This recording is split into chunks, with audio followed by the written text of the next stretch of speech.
بعض بندے یہ سمجھتے ہیں جو بندہ باہر بڑا زبردست ہے نا، بڑا سخت ہے، گھر میں بھی بڑا سخت ہوگا، اس لیے اس کے معاملات بڑے اچھے چل رہے ہیں۔ گھر کے معاملات اچھے محبت کے ساتھ چلتے ہیں، پیار کے ساتھ چلتے ہیں۔ کیا آپ نے اس واقعے کو نہیں پڑھا؟ ایک بندہ حضرت عمر فاروق رضی اللہ تعالیٰ کے دور میں حضرت عمر فاروق کے پاس اپنی عورت کی شکایت لے کے آیا۔ اس نے کہا حضور میری زوجہ جو ہے یہ بڑی بد کلامی کرتی ہے، بڑا اونچا اونچا بولتی ہے، میرے ساتھ اچھا سلوک نہیں کرتی۔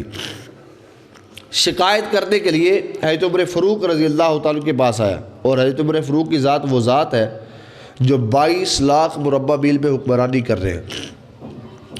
جو رستے میں چلتے ہیں تو شیطان رستے کو بدل لیتا ہے، آپ کی زبان پہ حق جاری ہوتا ہے، لیکن وہ بندہ جب دوپہر کے وقت شکایت لے کر آپ کے گھر کے باہر پہنچا تو اندر سے آپ کی زوجہ کی آواز آ رہی تھی، اور وہ زوجہ حضرت عمر فاروق کے بارے میں آپ کو کچھ کہہ رہی تھی، تو آپ خاموشی کے ساتھ اس کی بات کو سن رہے تھے۔ یہ وہ عمر فاروق ہے اگر زمین پہ درہ مارے تو زمین تیل واپس کر دیتی ہے۔ یہ وہ عمر فاروق ہے اگر زمین پہ ٹھوکر مارے تو زمین کانپنا چھوڑ دیتی ہے۔ یہ وہ عمر فاروق ہے اگر سمندر کی طرف، دریا کی طرف خط بھیجے تو آج بھی دریائے نیل چلتا ہوا نظر آتا ہے۔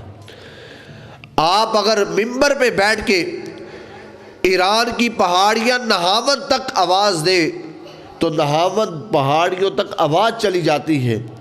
یہ عمر فاروق اپنی زوجہ کی بات کو بڑے آرام سے سن رہا ہے، وہ چیخ رہی ہے۔ وہ آدمی، اس نے دروازہ کھٹکایا، دروازہ کھٹکانے کے بعد جب اس نے آواز سنی نا آپ کی زوجہ کی، آپ کے بارے میں آپ کے ساتھ لگی ہوئی ہے، وہ دوڑ کے واپس آ گیا۔ تو آپ نے دروازہ کھولا تو وہ آدمی جا رہا تھا، آپ نے پہچان لیا، کہا چلو پوچھ لے گے اس سے یہ کیا لینے آیا تھا۔ اگلے دن جب ملاقات ہوئی، کہا تو کل میرے گھر آیا تھا، کیا مسئلہ ہے؟ کہا حضور کچھ نہیں۔ کہا نہیں پھر بھی بتاؤ مسئلہ کیا ہے؟ کہا مسئلہ یہ تھا کہ میں اپنی زوجہ کی شکایت لے کے آیا تھا، لیکن وہ تو آپ کے گھر میں ہی ویسے ہی ہے، تو میں نے کہا کہ یہ ہر گھر کی کہانی ہے، تو لہذا اس لیے میں واپس چلا آیا۔ حضرت عمر فاروق کے الفاظ جو آپ نے اسے کہے، آپ نے فرمایا میں اس کی باتیں اس لیے سنتا ہوں کہ وہ میرے بچوں کو پالتی ہے، وہ میرے بچوں کا دھیان رکھتی ہے، وہ میرے گھر کی چوکیدار ہے، میری عزت کی محافظ ہے۔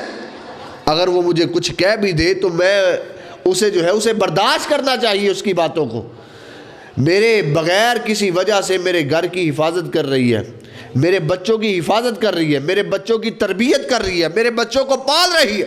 اگر وہ کوئی بات کر دیتی ہے تو مجھے غصہ نہیں کرنا چاہیے، بلکہ خندہ پچھانی کے ساتھ اس کی بات کو سننا چاہیے۔